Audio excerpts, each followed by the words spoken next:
اچھا، میرے خیال میں یہ کافی ہے جو ہم نے علامات ابھی یاد کی ہیں۔ اب آگے بڑھتے ہیں، اسم کی پہلے قسم محمد بھائی کہ نہیں جی استاد جی، پڑھیں آپ؟ جی استاد جی میں پڑھتا ہوں۔ یہ 1 منٹ اسکرین نظر آ جائے، اسکرین مجھے نظر نہیں آ رہی۔ اسکرین شیئر نہیں ہوا کیا؟ نظر اسکرین نظر اب آئی نظر، ٹھیک ہے۔ اسم کی پہلی قسم افراد کی تعداد کے اعتبار سے اسم کی 3 قسمیں ہیں: واحد، تثنیہ اور جمع۔ واحد وہ اسم ہے جو ایک فرد پر دلالت کرے، جیسے رجل ایک مرد۔ تثنیہ وہ اسم ہے جس کو واحد کے آخر میں الف اور نون مکسور یا ما قبل مفتوح اور نون مکسور لگا کر بنایا گیا ہو، تاکہ وہ ایک جیسے 2 افراد پر دلالت کرے، جیسے رجلانی یا رجلینی 2 مرد۔ ٹھیک ہے۔ جمع وہ اسم ہے جس کو واحد میں کچھ تبدیلی کر کے بنایا گیا ہو، تاکہ وہ 2 سے زیادہ افراد پر دلالت کرے، جیسے رجال کئی مرد اور مسلمون کئی مسلمان۔ ٹھیک ہے، ممتاز۔ تو ہم یہ کہہ سکتے ہیں کہ اسم کی بے اعتبار عدد کی جس پر دلالت کرے یا بے اعتبار تعداد کے، اس کی 3 قسمیں ہیں۔ یا تو جو ہے ایک پر دلالت کرے گا تو اس کو ہم مفرد کہیں گے، واحد، اور یا ایک سے زائد پر دلالت کرے گا، پھر 2 حالت سے خالی نہیں، 2 یا 2 سے اوپر دلالت کر رہا ہے، اگر 2 پہ دلالت کر رہا ہے تو اسے تثنیہ کہیں گے، اگر 2 سے اوپر دلالت کر رہا ہے پھر جمع ہے۔ پھر کیا ہے؟ جمع ہے۔ بے اعتبار عدد کے یا بے اعتبار تعداد کے اسم کی 3 قسمیں ہیں، مفرد پر دلالت کرے یا اس سے زیادہ۔ مفرد پہ دلالت کرے تو اس کو ہم واحد کہیں گے، اور اس سے زیادہ دلالت کرے تو 2 یا 2 سے زیادہ، 2 پہ دلالت کرے تو تثنیہ، اور اگر بہت ساروں پر دلالت کرے تو اس کو ہم جمع کہیں گے۔ اچھا، جمع کی انہوں نے تقسیم کی ہے یہاں پہ۔ جمع بنانے کا کوئی ایسا ایک قاعدہ نہیں ہے جس سے ہم جمع بنائیں، لیکن تثنیہ کا ہے۔ یہاں پہ انہوں نے لکھا ہے رجل سے ہم نے تثنیہ بنانا ہے تو ہم الف اور نون آخر میں بڑھا دیں گے، الف اور نون آخر میں بڑھا دیں گے تو کیا ہو جائے گا؟ تثنیہ بن جائے گا، رجل رجلان، طالب طالبان، اسی طرح مثلا مکتب مکتبان، جو بھی چیز آپ کو ملے۔ تو تثنیہ کے لیے قاعدہ کلیہ ہے، الف اور نون آخر میں بڑھائیں گے جب یہ حالت رفع میں ہو۔ جب یہاں پہ مثلا تنوین بالرفع ہو، ضمتین، تو اس حالت میں ہم الف نون بڑھائیں گے، ٹھیک ہے۔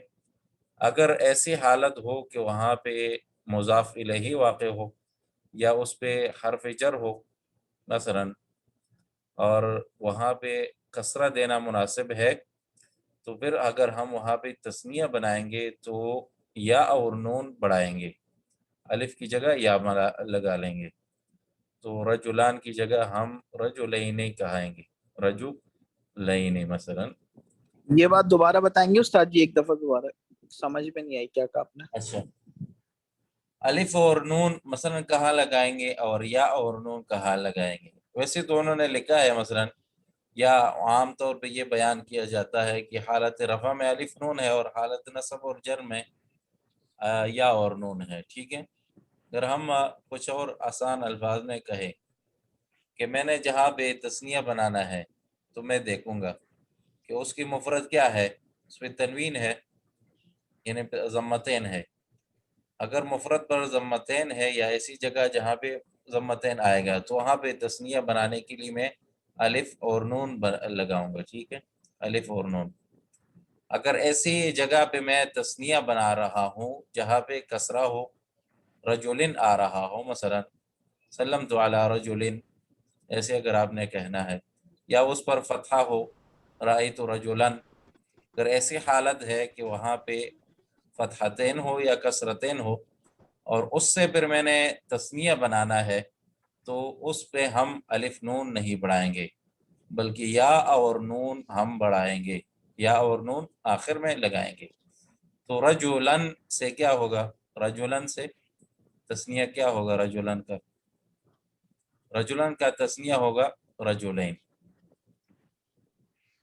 رجولین، پر اس پہ کیا ہے؟ فتحتین ہے، رجولین۔ اسی طرح اگر رجولن ہے تو تب بھی میں یہاں پہ رجولین کہوں گا کیونکہ یہاں پہ کسرہ ہے، تو رجولین کہیں گے، کیا ہے؟ رجولین۔ ٹھیک ہے، سمجھ آ گئی؟ یعنی جس مفرد سے میں نے تثنیہ بنانا ہے اس کو میں دیکھوں گا، اگر اس پہ تنوین ضمتین ہے تو الف نون آخر میں بڑھا کر تثنیہ بنا لوں گا، اگر اس مفرد پہ فتحتین ہے یا کسرتین ہے تو پھر دونوں حالتوں میں یا اور نون بڑھا کر اسے تثنیہ بنایا جاتا ہے، رجولین سے رجولین اور رجولن سے رجولین، اور جبکہ رجلن سے رجلان۔ اسی طرح تمام تثنیوں پر یہی قاعدہ آپ فٹ کریں۔ طالبن، طالبان، طالب اگر دو ہو طالبن تو اس کی تثنیہ طالبین، اگر طالبن ہے تو تثنیہ کیا ہوگی؟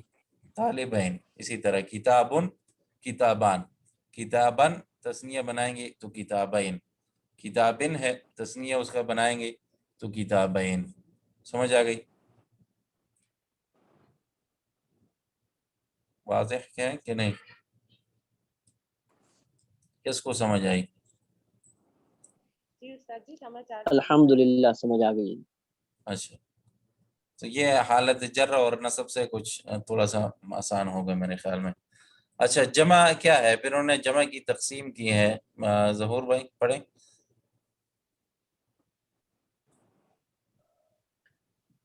جمع کی تقسیم، جمع کی دو قسمیں ہیں، جمع سالم، جمع مکسر۔ ٹھیک ہے، جمع سالم وہ جمع ہے جس میں واحد کا وزن نہ بدلے، جیسے مسلمون۔ آگے مکسر۔ جمع مکسر وہ جمع ہے جس میں واحد کا وزن بدل جائے، جیسے رجال۔ ٹھیک ہے، ممتاز۔ جیسے میں نے بتایا آپ کو، تثنیہ بنانے کے لیے قاعدہ کلیہ ہے لیکن جمع بنانے کے لیے قاعدہ کلیہ نہیں ہے۔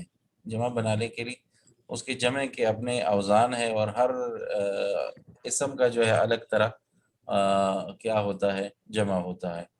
لیکن جمع سالم میں ہم قاعدہ کلیہ بیان کر سکتے ہیں، جمع سالم میں ہم قاعدہ کلیہ بیان کر سکتے ہیں۔ مثلا یہ قاعدہ میں آپ کو بتاؤں، جہاں پر بھی کوئی ایسا اسم ہو جس کے شروع میں کیا ہو؟ میم ہو، جس کے شروع میں میم ہو اور مضموم ہو، اس پر ضمہ ہو۔ کوئی بھی اسم جس کے شروع میں میم اور مضموم ہو اور پھر اس میں ماقبل اخیر ساکن ہو، ماقبل اخیر کیا ہو؟ مکسور ہو، ماقبل اخیر سے کسرہ ہو۔ مثال اس کی میں آپ کو دیتا ہوں، مسلمن۔ ٹھیک ہے، ماقبل اخیر کیا ہے؟ یہاں پہ اخیر کیا ہے؟ میم ہے، اور ماقبل اخیر کیا ہے؟ لام ہے، یہاں پہ کسرہ ہو، یہاں پہ کیا ہو؟ کسرہ ہو۔ تو یہ مفرد ہے، ہر جگہ پہ جب ایسے ہوگا پہلے میم ہو اور مضموم ہو اور ماقبل اخیر جو ہے مکسور ہو، تو اس کے جمع بنانے کے لیے ہم واو اور نون آخر میں بڑھا دیں گے، واو اور نون۔ مسلم سے مسلمون، ٹھیک ہے۔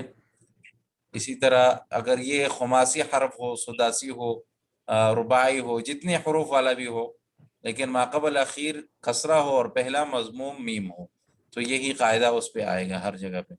مثال اس کی میں آپ کو دیتا ہوں، مکتسب ہے، مکتسب، جبکہ یہ ثلاثی نہیں ہے، مکتسب ہم مثلا کہیں مکتسب، تو اس کی جمع کیا ہوگی؟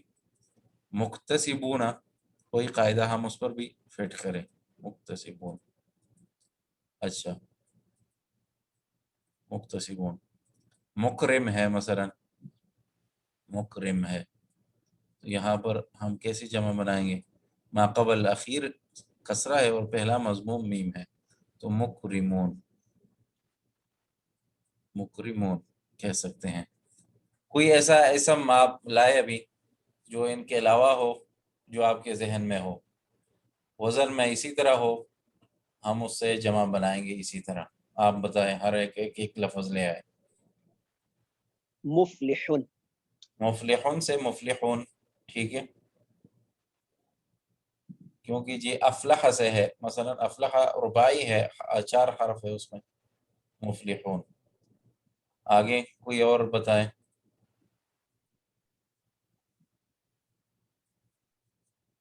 محمد بھائی وہی ہے، بریرہ،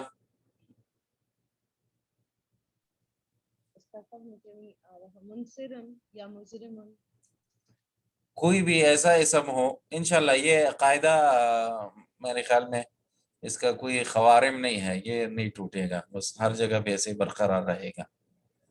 اور پھر اس میں بھی وہی بات کریں گے جو پہلے ہم نے کہا تھا، مفرد اس کا کیا ہے، اگر اس میں حالت رفع میں ہے تو یہاں پہ الف نون ہوگا، اگر مفرد اس کا مثلا ایسی جگہ پہ آ رہا ہے تو اس پہ فتحہ ہے، فتحتین ہے یا کسرتین، تو پھر یا اور نون بڑھا دیں گے، واو کو یا سے بدل لیں گے، واو کو یا سے بدل لیں گے، یہ انشاءاللہ آگے آئے گا اعراب میں۔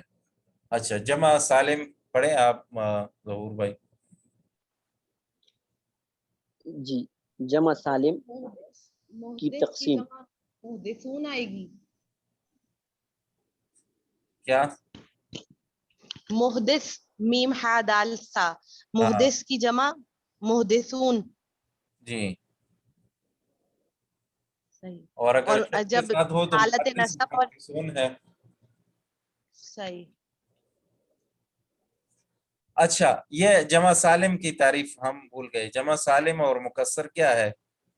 یہاں لکھا ہے کہ وزن اس کا نہ بدلے، جیسے مثال اس کی مسلم اور مسلمون ہے، اور مکسر جس میں وزن بدل جائے، لیکن یہ بھی کہا جا سکتا ہے کہ سالم کو سالم اس لیے کہتے ہیں کہ سالم کا معنی ہے یعنی برقرار، ثابت رہنا اور ٹھیک درست رہنا، تو سالم میں جو ہے مفرد کا صیغہ جو ہے، مفرد والا کلمہ جو ہے وہ برقرار ثابت رہے گا، سالم رہے گا، اور مکسر جو توڑنے کو کہتے ہیں تو اس میں مفرد کا صیغہ توڑا جاتا ہے، مکسر میں توڑا جاتا ہے، تو رجل ہے اصل میں، تو اس کو ہم نے توڑ کر درمیان میں الف لگایا، درمیان میں کیا لگایا؟ الف، تو یہاں سے رجال بن گیا، جبکہ مسلم یہاں تک خود ہی مفرد تھا تو ہم نے اس میں کوئی توڑ پھوڑ نہیں کی، سالم رہ گیا، تو سالم رہنے کی وجہ سے اس کو جمع سالم کہتے ہیں، اور جبکہ مکسر تھوڑا ہے، ہم نے اس کو درمیان میں الف لگایا ہے تو اس کو جمع مکسر کہیں گے، ٹھیک ہے، یہ وجہ تسمیہ ہے، اور ہوتا بھی ایسے ہے کہ جمع سالم میں مفرد کا صیغہ جو ہے وہ برقرار رہتا ہے اور مکسر میں وہ ٹوٹ جاتا ہے، تو آپ دیکھیں اگر اس میں مفرد کا صیغہ برقرار ہے، اسی طرح ہے بعینہ، کوئی تبدیلی نہیں آئی، تو یہ کیا ہوگا؟ سالم ہوگا، اگر اس میں کچھ تبدیلی ہے تو یہ مکسر ہے۔ اچھا، آگے پڑھے، جمع سالم کی تقسیم۔ جمع سالم کی تقسیم، جمع سالم کی 2 قسمیں ہیں، نمبر 1 جمع مذکر سالم، نمبر 2 جمع مؤنث سالم۔ جمع مذکر سالم وہ جمع سالم ہے جس کے آخر میں واو اور نون مفتوح یا اور نون مفتوح ہوں، جیسے مسلمون، مسلمین۔ ٹھیک ہے، ممتاز، یہاں سالم انہوں نے وہی بتایا، اس کے آخر میں واو نون یا نون، لیکن اصل بات یہی ہے کہ اس میں کیا ہے، وہ مفرد کا جو صیغہ ہے، بنا ہے، وہ نہیں توڑا گیا ہے، اور مذکر اس لیے اس کو کہیں گے کہ یہ مذکر کے لیے ہے، مسلمن سے بنا ہے، اگر مسلمتن سے ہے تو پھر مسلمات آتا ہے۔ آگے پڑھیں، مؤنث سالم۔ جمع مؤنث سالم وہ جمع سالم ہے جس کے آخر میں الف اور تا زائد ہوں، جیسے مسلمات۔ مسلمات، ممتاز، یہ بات آسان ہے میرے خیال میں، اگر جی، مذکر کے لیے ہے تو جمع مذکر سالم ہے، اور اگر مؤنث کے لیے ہے تو یہ مؤنث سالم ہے، اور اس کی علامتوں نے یہ بتائی ہے کہ الف میں آخر میں الف تا آئے، الف تا آئے، الف اور تا۔ آگے جمع مکسر، جمع مکسر کی تقسیم، جمع مکسر کی دو قسمیں ہیں، جمع قلت اور جمع کثرت۔ جمع کثرت، ٹھیک ہے ممتاز۔ آگے جمع قلت وہ جمع مکسر ہے جو 3 سے لے کر 10 افراد تک پر دلالت کرے، جیسے اشہر چند مہینے۔ ممتاز۔ جمع قلت 3 سے 10 تک، مثال انہوں نے اشہر دی ہے، جبکہ قرآن میں ہے الحج اشہر معلومات، الحج اشہر معلومات، تو وہاں سے بالاتفاق علماء 3 ماہ سے زیادہ نہیں ہے، حج کیا ہے 3 ماہ سے زیادہ نہیں، تو اشہر، جبکہ اس کا جمع دوسرا بھی آ سکتا ہے شہور، وہ بھی قرآن میں ہے ان عدت الشہور عند اللہ 12 شہرا، تو شہور وہاں پہ 12 ماہ یعنی سال کے مہینوں، پورے مہینوں کے لیے استعمال کیا گیا ہے، تو اس لیے اس کو شہور کہا گیا، اور جبکہ حج کے لیے 3 ماہ کہنا مطلب مقصود تھا، تو اس لیے اس کو اشہر میں جمع کیا گیا ہے۔ تو جمع قلت 3 سے 10 تک دلالت کرے، اور جمع کثرت جو ہے وہ 10 سے زیادہ اشیاء پر دلالت کرے، تو اس کو ہم کہیں گے جمع کثرت۔ اچھا، جمع قلت کیسے پہچانیں گے؟ اس کی پہچان کے لیے انہوں نے وزن بتائے ہیں، جب یہ وزن ہو تو ہم کہہ سکتے ہیں کہ یہ جمع قلت ہے۔ اس کے 4 اوزان ہیں، افعل ہے اور افعال، افعلت اور فعل۔ افعل مثال اس کی ازرع، زراع اور ازرع۔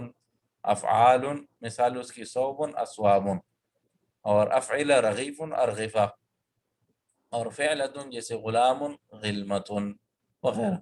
تو یہ 4 وزن ہے، اسی پر تقریباً جمع قلت آتا ہے۔ جہاں پر ہم جمع دیکھیں تو ہمیں پتہ چل جائے گا کہ یہ جو ہے 3 سے 10 تک ہو سکتا ہے۔ اچھا آگے جمع کثرت، جمع کثرت وہ جمع مکسر ہے جو 3 سے لے کر 10 سے زائد افراد تک پر دلالت کرے، جیسے رجال، ممتاز، جیسے رجال اور اشہر، شہور، میں نے شہور۔ شہور۔ اچھا جمع کثرت کی تقسیم پڑھ لیں، تقسیم، یہ کافی ہے، جمع پڑھ لیں جیسے آپ مناظر، ختم کریں۔ جی۔ جمع کثرت کی 2 قسمیں ہیں، نمبر 1 جمع منتہی الجموع، نمبر 2 جمع غیر منتہی الجموع۔ آگے جمع منتہی الجموع وہ جمع مکسر ہے جس کی مزید جمع مکسر نہ آ سکے، جیسے مساجد۔ ٹھیک ہے۔ اچھا کبھی جمع یہ ہو سکتا ہے، کبھی یہ بھی ہو سکتا ہے کہ اسم کا ایک ہی جمع ہوتا ہے، ایک ہی جمع ہوتا ہے، یعنی اس میں جمع قلت نہیں آتا، کئی اسماء ایسے ہوں گی جس میں جمع قلت نہیں آئے گا، اور جمع میں منتہی الجموع ہی ہو اس کا حکم، مثلا جیسے مسجد ہے، اگر آپ 3 کہے، 4 کہے، 10 کہے، زیادہ کہے، جتنا کہے، تو سب کے لیے یہ ایک ہی لفظ ہم استعمال کریں گے، جیسے مساجد ہے۔ تو کبھی کبھی ایسی بھی ہو سکتا ہے کہ یہ ضروری نہیں ہے کہ ہر اسم کے لیے جمع قلت بھی ہوگی اور جمع کثرت بھی ہوگی، یہ ضروری نہیں ہے، لیکن اگر ہمارے سامنے آ جائے تو ہمیں اس کی پہچان ضروری ہے۔ اچھا جمع منتہی الجموع کیا ہے؟ جس کے بعد کوئی اور جمع نہ آئے، منتہی الجموع یعنی انتہا، جمع میں انتہا کو پہنچ گیا ہے یہ لفظ۔ اور کیا ہے غیر منتہی الجموع؟ جو اس کے بعد پھر اور دوسرا جمع آ سکتا ہے۔ اچھا آگے بتائیں جمع منتہی الجموع کی پہچان، جمع منتہی الجموع کے پہلے 2 حرف مفتوح اور تیسرا حرف الف ہوتا ہے۔ الف کے بعد اگر 2 حرف ہوں تو پہلا مکسور ہوتا ہے، اور اگر 3 حرف ہوں تو پہلا مکسور اور دوسرا ساکن ہوتا ہے، جیسے مساجد، مصابیح۔ ٹھیک ہے، انہوں نے یہ مثالی دی ہے منتہی الجموع کے، الف جمع کے بعد 2 حرف ہوں گے یا 2 سے زائد، اگر 2 سے زائد ہیں تو وہ کیا ہے یہ اور تیسرا الف ہوتا ہے، الف کے بعد اگر 2 حرف ہو تو پہلا مکسور، جیسے مساجد جیم مکسور ہے یہاں پہ، اور اگر 3 ہو تو پہلا مکسور اور دوسرا ساکن، جیسے مصابیح میں پہلا ساکن اور پہلا مکسور اور دوسرا ساکن ہے۔ آگے پڑھے، اس کو ختم کر لیتے ہیں بس۔ جمع جی غیر منتہی الجموع، منتہی الجموع کے علاوہ باقی جموع کثرت کو غیر منتہی الجموع کہتے ہیں۔ ٹھیک ہے، واضح۔ جمع کثرت غیر منتہی الجموع کے اوزان، جمع کثرت غیر منتہی الجموع کے 16 اوزان ہیں۔ ٹھیک ہے، بس اس کو نمبر یاد 1 کرنا چاہیے، یہ یاد کرنے کی چیزیں ہیں۔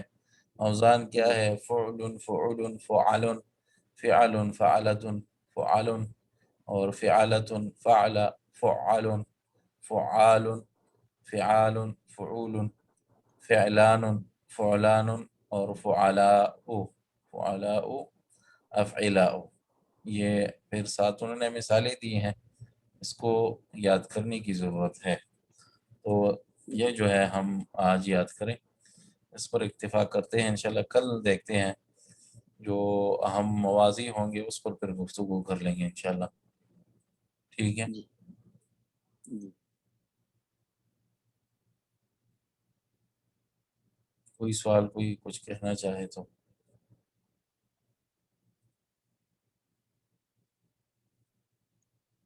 السلام علیکم۔